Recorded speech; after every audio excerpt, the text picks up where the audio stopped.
Pete, over to Manchester City. They're now linked with Tijani Reinders at AC Milan in this January window. What sort of price would they need to pay to possibly pry him away?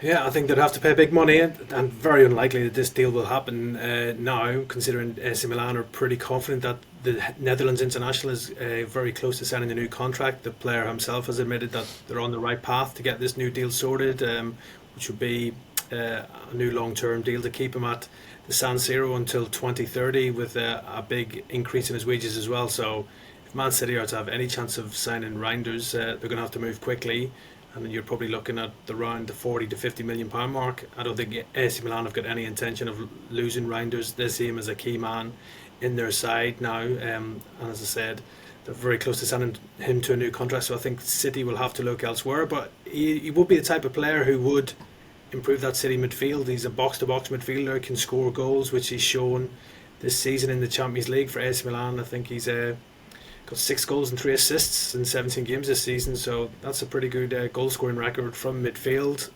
But I just think with Milan well down the line with a new contract, I think Man City probably be too late to try and get a deal done for Reinders, and they might have to look elsewhere for this midfield reinforcements that we obviously have been talking about for a while now, that probably most people are suggesting they probably do need to bring in that midfielder just to help the current side and with all their issues that they've got going on. And Paul, the defense at Manchester City has been shocking. I mean, we know they're without Rodri, but just a matter of Kyle Walker being out of form, obviously dealing with a bunch of injuries. John Stones, there's been rumors of Ruben Diaz on the, with a foot out the door. Do you think City might splash for a big defensive player in January? Is Mark Gahey somebody that they could actually really just go out and say, you know what, we'll pay whatever price it takes to get him in and kind of rejuvenate the side?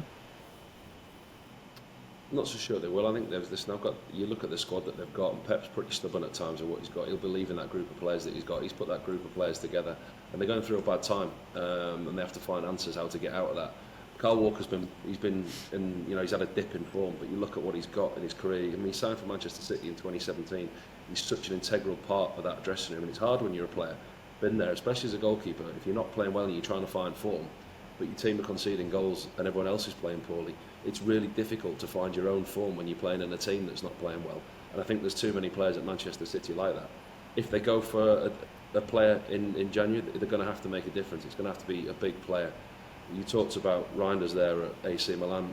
I wouldn't be surprised if they go and try and exploit Newcastle's FFP, PSR, Gomes. You look at the way that this season, this is just my thinking, this is nothing that I've heard, I didn't know any news. Tonali and Gomes, they've struggled to play together. He's tried to play them together in that 4-3-3. It's not worked. We all know about Newcastle's FFP and PSR. I just wonder if they'd test Newcastle with a bid for Bruno. Maybe or maybe not, but that's the type of player. And Mark Gahey could come in, fit in the centre back position. But he changed the team last week, didn't he? He played a 3 at the back, and he's looking for answers. Plays a 4, played a 3. Whether he needs reinforcements in there, listen, we're all questioning Manchester City because they're in foreign territory. We've never seen them here before.